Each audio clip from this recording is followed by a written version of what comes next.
Welcome. I warmly welcome Dr. Nina Meyerhof. Yes, and I too. And we're honoring International Peace Day with our 2023 Awakening Peace Award recipient, Dr. Nina Meyerhof. So Nina is the co-founder of the One Humanity Institute and president and founder of Children of the Earth, a visionary thought leader recognized for her advocating for children and youth around the world. Nina has dedicated her life to working for the betterment of children's lives through developing empowerment processes with a focus on self-esteem, democratic living skills, understanding one's spiritual nature, and furthering a local to global perspective. As the co-author of Conscious Education, The Bridge to Freedom, and Pioneering Spiritual Activism, she has been an innovative force in authentic education and holistic education. Nina has received many awards for her work and is recognized as one of the world's known evolutionary leaders. Nina believes it is necessary to put words into action and has exemplified her commitment to peace education in approximately 100 countries. So in honoring you with this award, it's for your outstanding contribution in peace education and leadership, working tirelessly for a lasting peace legacy for future generations. So yeah, actions for peace, our ambition for the global goals. That is the theme of the 2023 UN International Day of Peace. And Nina's life demonstrates for all of us how our individual actions can affect and foster global peace. Training youth leaders is an antidote and unifying principle that we are one humanity. So the world reminds us of separation with wars, violence, political differences, and prejudice. It is time for us to model Nina's passion in our lives. Nina is a true pioneer in this endeavor, someone who walks her talk. She builds community, connections, collaboration all around the world. She advocates to go beyond cultural, ethnic, and religious differences and strives for altruistic ethics.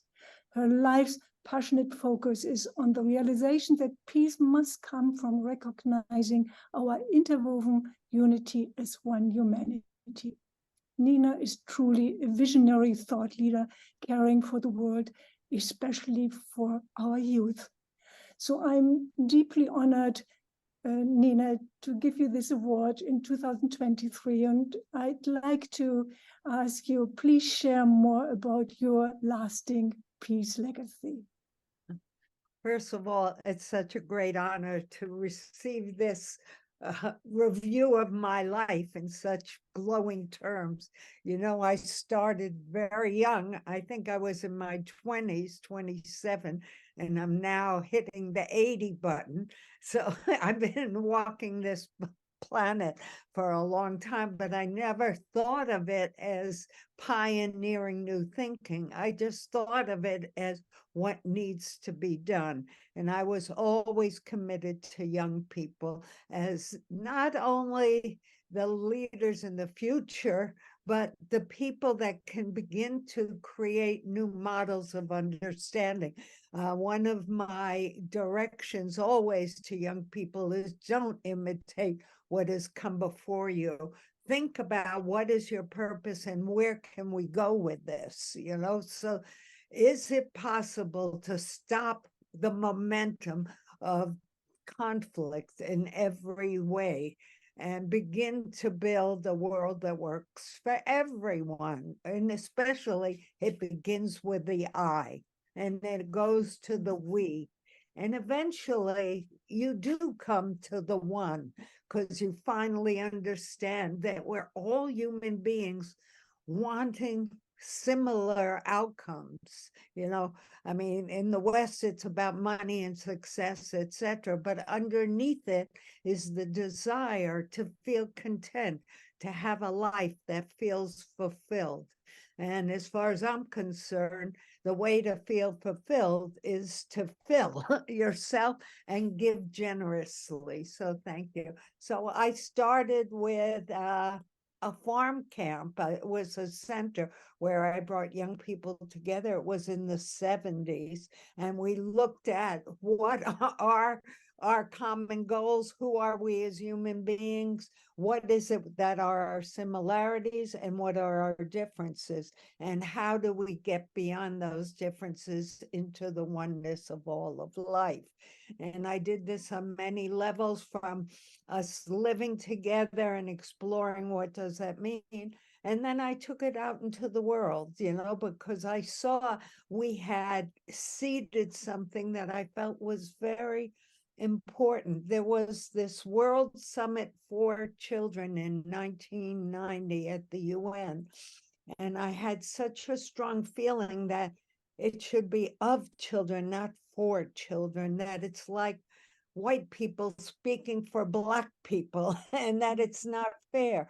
They need a voice. So I brought with someone else about 50 to 75 young people from around the world together, and we worked about a week on a document that was called a Declaration of Peace by young people. And it was extraordinary to have that experience with the young people, to see how they could really unite and come to an understanding of what they wanted to see in the world. And we presented it at the UNICEF, and then we're invited to the UN and presented it there. And that was the beginning of the children's rights movement at the UN. They were looking at it from the legal perspectives, and I was looking at it as the empowerment perspective for young people, that now there was a document, the children's rights document, that they could use as a platform to move into the world and to understand that they have a future, and that their future is their own and doesn't belong to anybody else. So we worked on that for many years and brought it to the state level, brought it into the schools, and also all around the world. And I wandered the world, being invited here and there, but it allowed me to experience different cultures as if I became initiated into their understanding. So I wasn't an outsider looking in and trying to become part of something. I was inside with them and growing with them. And through that, I experienced the different cultures and the love that they have for wanting a good life. And so I worked with them everywhere, bringing young people together. We would bring 75 young people to Ghana, and we did meditation with the native people in Canada, with the Mohawks, with the Onondagas. We went to Thailand, and we did a meditation retreat for a week there. And it was kids from everywhere. In those days, it was easier to move young people around, I must say, and I could raise money easier for these kind of events. As the evolution of the computer came, we began to work that way together and looking at different things. In doing this roundabout the world and experiencing young people's dream to become, first of all, they want to be knowledgeable about what's going on in the world. And then they want to take positions on these issues. So they need some information that will give them some solidity of understanding what's in front of them, the hard and the good, etc. And then they have to ask themselves, who am I? What do I want? And how can I contribute? And there were many people that contributed in many ways. I mean, I have some favorite stories, of course. We have a young man who ran for president of Benin. We have a young man who really began 27 schools in the hills in Nepal, especially inviting girls to participate, a very important factor. And why did he want to do this? Is because as a child, his school was burned down. So each young person has a reason for what they want to do in this world, and it's up to us to foster that and support them. In Pakistan, we had a young man who really gained so much from meditation that he would go into the park once or twice a week and work with young people, and even the husbands of wives, etc., because the wives don't go out of the house so much. And he would teach meditation, but the wives would call him and say, you know, my husband's changing.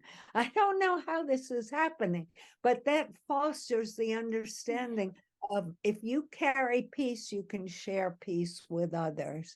And it's not easy. I was just listening to a tape by well, anyway, by a spiritual leader who was talking about how hard it is to stay in the present and not carry the past and look to the future. Yeah, to be in the present, to find inner harmony.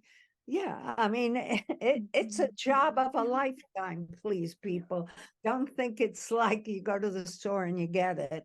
So anyway, I did a lot of this work. At the same time, I worked on the holistic education field, and myself and Ron. Anyway, Ron and I wrote on a napkin in in a restaurant this declaration for holistic education, and then it evolved into becoming the Chicago Statement, and now it's the education statement of, I think, 2021. Yeah, I'm not sure. Anyway, but it became the beginning of the holistic education movement. And then I wrote about soul education. I kept going deeper, you know, like from the external to the inner. As I did my work, I began to understand, you know, the deepest part of ourselves is our soul versus, you know, our externals. I started with self-esteem development, but I started to think self-esteem was a way of comparing yourself to another. Like, what is high self-esteem? What is low self? It means, where do you fit in the world, more than how do you feel about yourself? Your soul is, it's not good nor bad, nor, you know, the best over everybody else, or the worst. It is who you are, and you have to nurture that and find it and value it and be it as much as you can, because the more you're it, the freer you are to be in the world, whatever way you go.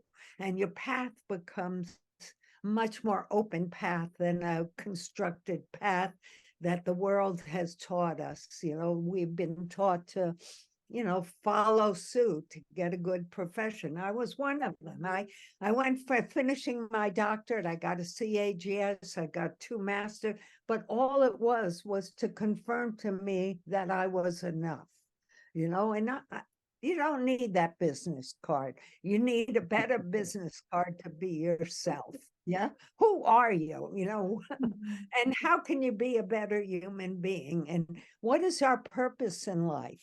It's to evolve internally and externally, and not to hold on to these precious constructs that we create, because otherwise we're going to go backwards. And we see a lot of that in the world today. When fear arises, we quickly grab hold of the past and make it our identity, and there's no need for it.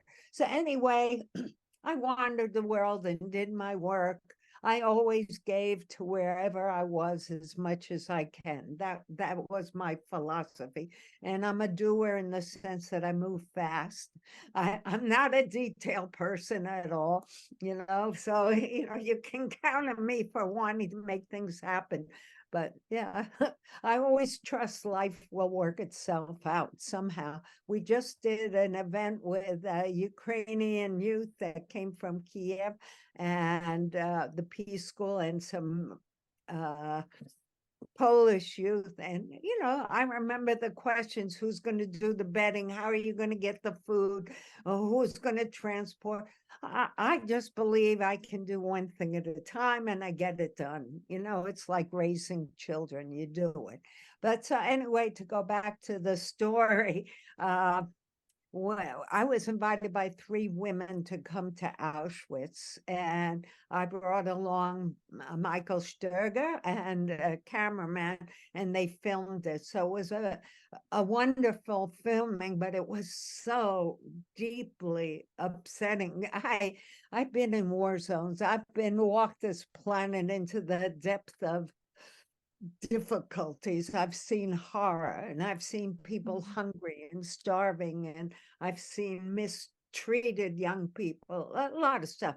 But for me, my personal experience, because it was my legacy, my orientation, my lineage, I got to have it internally. It took me 2 weeks at least to get over my first visit to Auschwitz. Yes, I found the names of the family members and things like that.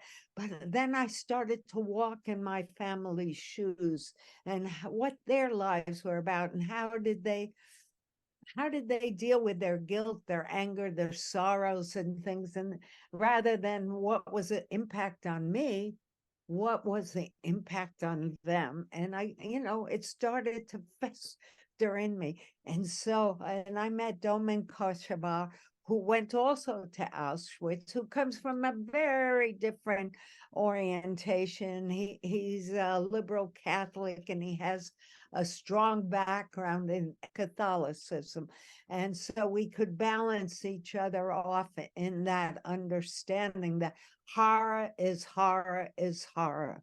And what's unique about Auschwitz is that they've preserved the horror. So you can walk through the horror and experience it and see, what does it mean to exterminate systematically human beings? And what a terrible thing that is. I mean, how does a mind go there? Why do they do it? Though I've learned in later days that there were many Nazi troopers who committed suicide because they couldn't stand what was being done. And there were also others who did underground helping. So let's not say all Germans were terrible. The life that it shows is terrible. And so from there, myself and Domen started to daydream, and daydreaming meaning, how do we transform, or how do we use this horrible experience to represent what we don't want in life, and then what do we want in life, and what are the solutions for all the issues that are coming up now in front of our face, and giving young people this opportunity to build a world that works for them and that they can dream about, because we know they care about climate crisis. We know they care about poverty. We even know that they want to collaborate, which is much more than any of us wanted to do. We wanted for ourselves to make a good life, to care about others outside of ourselves. But these young people, they got a different story going, and it's like they're individuals. They want their own positions in life, and they want to feel the connection of who they are to the other. And that's unique, and we have to help them carry that forward, because that's the only way we're going to go into a new understanding, a new narrative, and that they are the torchbearers for that. We are the bridge builders. We hold the past and dream the future, and they're walking into it. Yes, very much so. So this understanding of being at Auschwitz, we have slowly acquired buildings, and Domen has been very instrumental in that. We met a man in Israel who parents, grandparents had been hung in the town, and he inherited a house. And he said, you know, that was the past. I am the present, and he is passed on now of cancer. But he said, your thinking is of the future. Let me help you foster that and it to become real. And he gave us that building. Now, don't think it's a wonderful building that you can just move into. It's a destroyed, dilapidated building, but it has historical preference, reality. It needs to be recognized. It once was a bakery, so we call it the bakery. And then we received another house through serendipitous way, and that we called the bakery because it was the bakery of the Christians. We had the Jewish bakery and the Christian bakery right next to each other. And how did, oh yeah, when the Ukrainian war broke out, I guess because I'd been to Poland before, I had a feeling for where Ukraine was and what was going on. I just got moved. I don't know. In 3 days, I had to pack up and go. I invited 2 friends to come with me, and we went right to the border, and we brought teddy bears with us. And what we saw was such distraught women and children, not the men. They stayed behind. And so these women were so, where do I go? Where do I sleep? How do I have money to eat? And Poland was so gracious to them. You have no idea. But, you know, time has gone on and life has gone on. And we raised money, which was very fortunate. People cared. And we refitted the house. And there were some wonderful people who came and worked on the house and gave their energy and their dreams into that house. So it's quite remarkable. And the house was fitted for 9 apartments. And then a good friend of ours, Phil Helmish, died. And we spoke with the parents of doing something to honor him. And we began what we call the Peace Lab, which is a room for bringing together people and having computers available for youth and starting to do programs there. We started with Zooms around the world. One of the Zooms that really touched me was having Rwanda kids talk to Ukrainian kids, talking to inner city Chicago kids, talking to the Polish kids.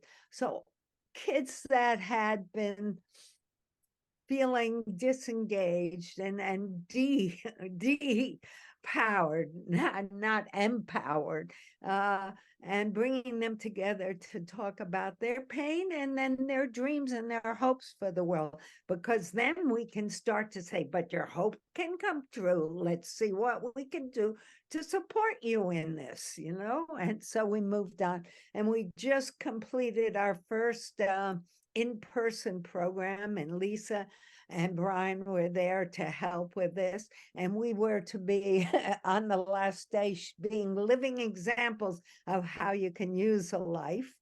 And we did a little talking, but more, we talked to them about them being them and finding a way to go forward and encouraging them and embracing them and nurturing them. And they became good friends, and we'll see where it goes, you know, one step at a time.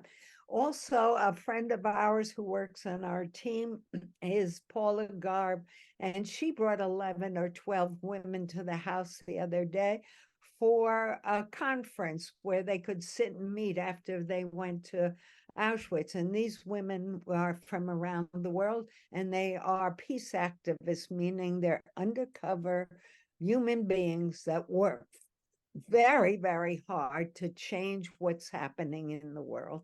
And so, you know, it's inspiring to see and to hear them.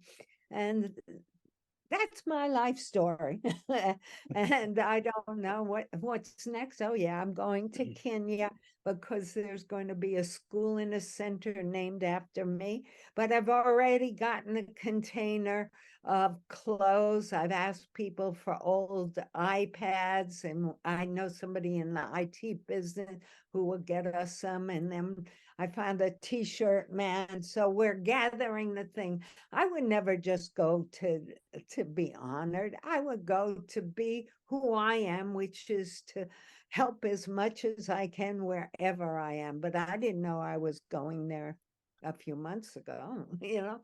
That's the way it goes in life. You just go where you're called and see how it emerges, and whatever comes out of it, if you know your intention, it will be. Yeah. So I thank you very, very, very much for this award, this recognition. I feel, I don't know, it's more than happy. I feel humbled. It's not even humbled. It's something about, I thank life for letting me have the ability to have done what I could do and given my life to it. And then to give me a reflection back to say that it was worth something. I mean, I never thought, was it worth something or not? I just did what I felt I needed to do. But to now at this age and phase of my life to get this recognition, because I stepped out of the box. So thank you, thank you, thank you. Yeah, for making me feel, or helping me feel, that it was a life worth living. Thank you, Nina. It's really, really, I'm so blessed. Thank you who you are. It's so inspiring. It's empowering. It's creating hope, building hope. You're such an inspiration for the youth to live what they came here for. I think that's another core message you have, and go for it. Just go for it. Why not? It's just a life. Right. Yeah. And I want to show my present. I don't know if people can see it so well, but yeah. It's so beautiful. And it says Awakening Peace Award 2023, Dr. Nina Meyerhof. So I am now in Switzerland, but I'm going home, and I look to place it in a place, and I got this beautiful award too. I mean, everything Lisa and Brian do, they do with their heart. So there's so much beauty in it. Really, beauty, you do, and beauty always touches me. I mean, that's something to look for in life, the beauty. So thank you. Wow, Nina, what a blessing you are in our lives, and you've given us many, many gifts here by introducing us to so many peace leaders. And I'm also thinking about when we brought the Japanese in to look at the horrors of the bombing of Hiroshima and Nagasaki and what happened in Auschwitz, and how could we turn those horrific events into peace building, that is kind of an outcome once we move through. What is the legacy of those events for the future of humanity? And so thank you for embracing one humanity, all of us, the shining light into the future. Thank you so much. Thank you. Blessings and love. Yes. In spite of all our problems, we are one. Right. That's nice. Lots of love, and thank you. Okay. Bye-bye. Okay. Thank you again. Bye-bye now. Ciao, ciao. Bye-bye.